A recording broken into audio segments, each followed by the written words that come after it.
Buenos días, buenos tardes, buenas noches mga amigos, mga amigas. Magandang araw po sa inyong lahat. Ako po ang inyong lingkod, Attorney Rene Bueno.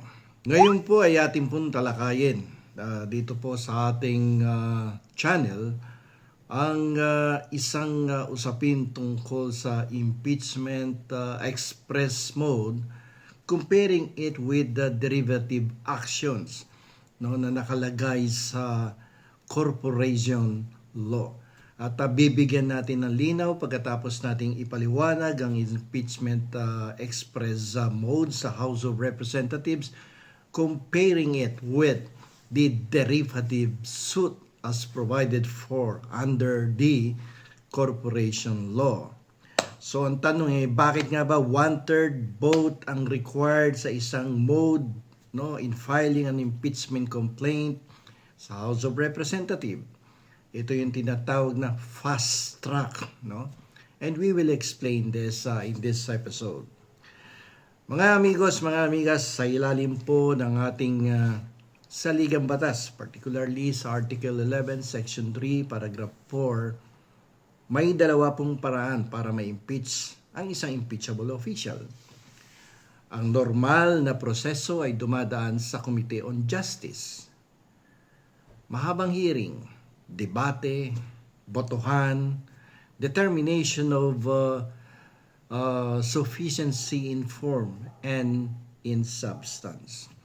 Pero, meron po tayong tinatawag na express mode. Ang magic number dyan sa express mode na yan ay 1/3 votes and signatures. Kapag ang isang verified complaint ay pinirmahan na agad ng 1/3 ng lahat ng miyembro ng House of Representatives, hindi na ito kailangan dumaan sa hearing ng Committee on Justice. Automatic na yan. Ituturing na itong articles of impeachment at idediretso na sa Senado para sa isang impeachment trial. Yan. Ngayon, tanungin natin, ba't kaya nandiyan yan sa saligang batas, yung fast track mode na yan? Bakit hindi majority of 51%? O kung 300, dapat 151 punta dun sa sa Congress, sa Senado na. So anong dahilan? Simple lang po. Para maiwasan ang tinatawag nating the tyranny of the majority. Alam niyo po nung araw, kung kaalyado nyo ang presidente, ang mayorya sa committee pwedeng itumba o i-dismiss agad ang reklamo sa committee level pa lang. Hindi na abot sa floor yan. Wala nang arguments, wala nang debate, walang deliberasyon yan. Kaya nilagay ang 1/3 provision para masigurado na kung may sapat na dami ng mambabatas na naniniwalang may kasalanan ang impeachable official, hindi ito maharang ng isang committee na kung tawagin natin ay Committee on Justice. Papaliwanag ko mamaya bakit nagkaganyan. Ito personal analogy ko of the situation. Kasi lumabas yung Supreme Court at naalala ko yung derivative suit sa corporation law. Magandang topic to, makinig kayo. Tapusin nyo. Sa aspect ng economics, mas efficient ito, itong 1/3, itong fast track. Iniiwasan natin ang mahaba at magastos na hearing sa House kung malinaw naman na may sapat na suporta ang reklamo para dumaan sa paglilitis sa Senado. Productivity over bureaucracy, ika nga. Di ba? Productivity over bureaucracy. Ito ngayon ang analogy yan. Actually, kanina ko umaga iniisip to Protecting the stakeholders in both constitutional law and corporate law may mga fundamental risk involved dyan eh. Ganito yan. Sa Kongreso, those who are in power, yung nandoon sa majority, can always use their numbers para mapagtakpan yung kanilang sariling pagkakamali. Pagkakamali ng kaalyado, sarili nilang pagkakamali. Sa corporate side, almost the same. The derivative suit in a corporation, the board of directors usually decides whether to sue someone or not. Pero paano kung ang mga directors mismo sa isang korporasyon ang siya mismong merong pagkakasala sa korporasyon, no? They are the ones defrauding the corporation. Ano mangyayari? Obviously, they won't vote to sue themselves. Hindi nila gagawin yan. Ano po remedyo? Anong remedy? The law allows a minority stockholder to file a derivative suit. Anong logic? Even if you only own one share of stock, you can sue on behalf of the corporation because the majority, the board of directors, is unable or is unwilling to seek justice for the corporation. Nakita niyo yung logic? Minority or even one stockholder can sue, no, on behalf of the corporation.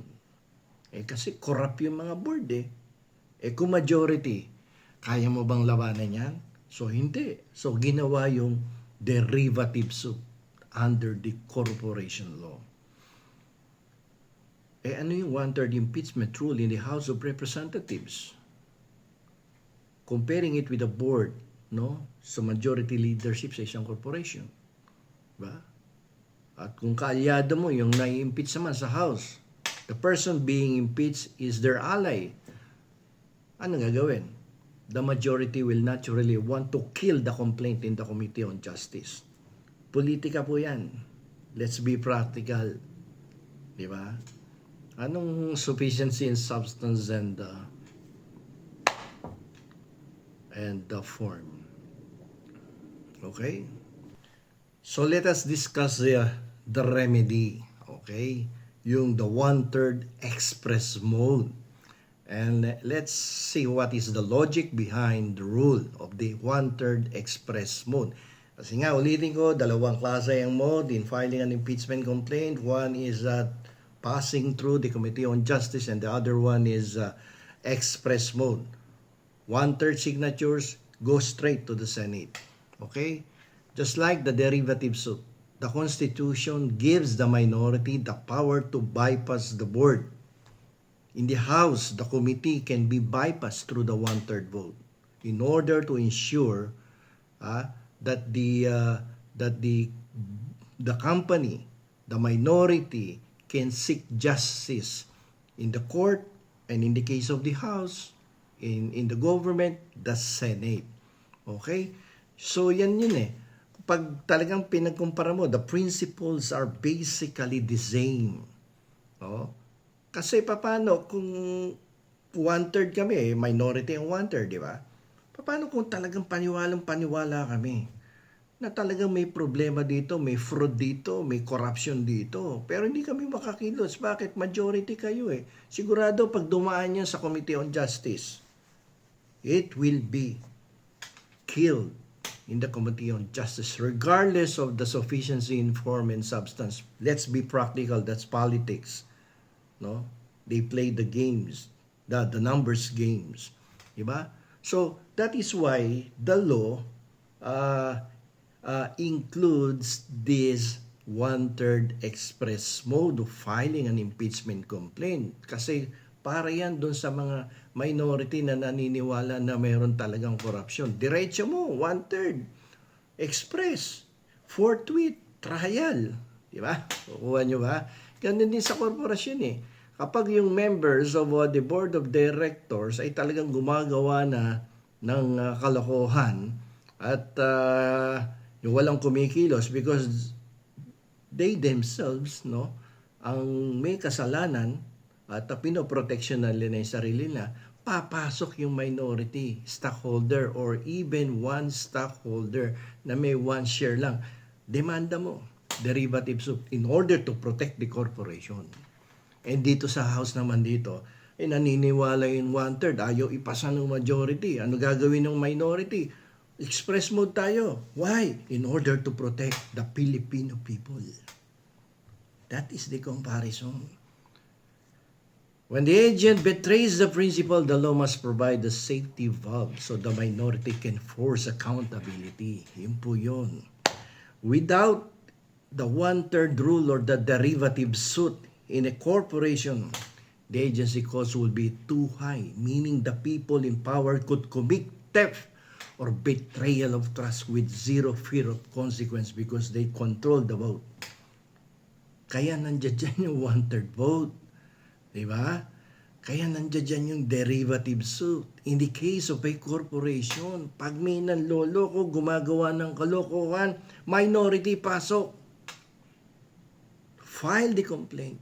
Even if you are a minority. Ganon din sa Congress. Even if you are a minority, kahit alam mo haharangin yan doon sa Committee on Justice, get the one-third votes and signatures of the minority and then proceed with the impeachment trial. May ebidensya na eh. Di ba? Dito ang mga congressman ng board of directors ay ina-analyze natin. Kung ang CEO o isang mataas na opisyal ay may ginawang kalokohan at ayaw siyang kasuhan ng board of directors dahil magkakaalyado sila, magkakasabwat sila, may karapatan ng minority stockholders, yung one-third members, na ituloy ang kaso upang proteksyonan ang korporasyon. And in the case of the House and the Senate, upang proteksyonan ang Filipino people. Yan ang ganda ng ating batas. Binabalansay ang kapangyarihan para hindi tayo laging dehado sa mayorya. Diba?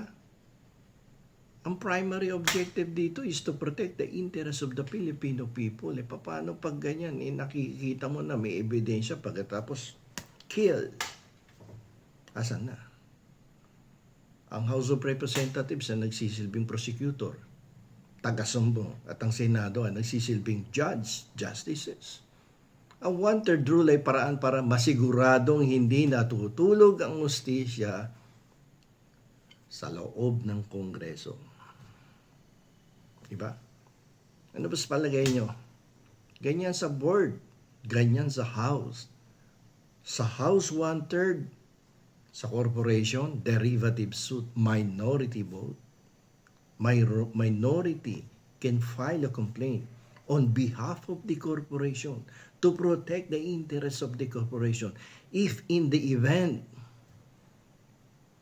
the board of directors are not doing anything to discover, prosecute those who are guilty of fraud.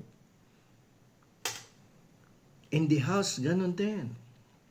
If majority of the House of Representatives do not want to act on an impeachment complaint, and every time there is an impeachment complaint that goes through the Committee on Justice, hindi pumapasa.